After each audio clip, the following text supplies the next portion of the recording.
హైదరాబాద్ లో పలు చోట్ల వర్షం కురుస్తుంది. మియాపూర్, గచ్చిబౌలి ప్రాంతాల్లో భారీ వర్షం కురుస్తుంది. ఎస్ఆర్ నగర్, పంజాగుట్ట, జూబ్లీ హిల్స్, బంజారా హిల్స్ పరిసర ప్రాంతాల్లో కురిసిన వర్షానికి రోడ్లు జలమయమయ్యాయి. రాష్ట్రంలోని పలు జిల్లాల్లో 2 రోజుల పాటు వర్షం పడే అవకాశం ఉందని వాతావరణ శాఖ అధికారులు హెచ్చరిస్తున్నారు.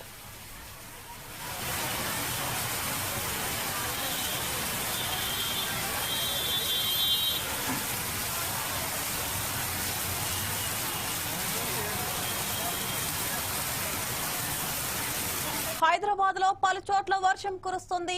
మియాపూర్, గచ్చిబౌలి ప్రాంతాల్లో భారీ వర్షం కురుస్తుంది.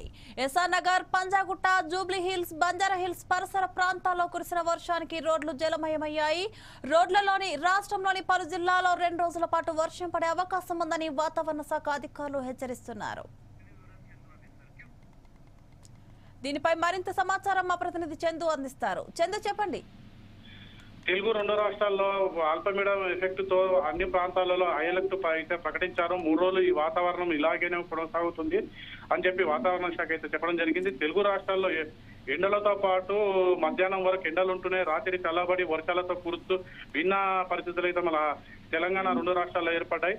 బంగాళాఖాతంలో అల్పపీడనం ఏర్పడడం వల్ల ఈ ప్రభావం చూపిస్తున్నాయి. ఇదే ఈ జిల్లా తెలంగాణ రాష్ట్ర వ్యాప్తంగా కామారెడ్డి, నల్గొండ, నాగర్ కర్నూలు, రంగారెడ్డి జిల్లా, మెదక్ ఇలాంటి జిల్లాలలో కూడా భారీ వర్షం కురిసే అవకాశాలు ఉన్నాయని వాతావరణ శాఖ అయితే చెప్తుంది. అదేవిధంగా హైదరాబాద్ లో కూడా ఈ వాతావరణ శాఖ వర్షం భారీగా కురిసే అవకాశాలు అయితే కంపల్సరీ చూపిస్తున్నాయి. Chandanagar, Miyapur, Kukkadapalli, Banjara hills, Jubilee hills పలు ప్రాంతాల్లో భారీ వర్షం కురిసే అవకాశాలు ఉన్నాయి. లోతట్టు ప్రాంతాలకైతే ఇది జలమయంగా అయ్యే అవకాశాలు ఉన్నాయి. Srilatha. Okay, thank you Chandu.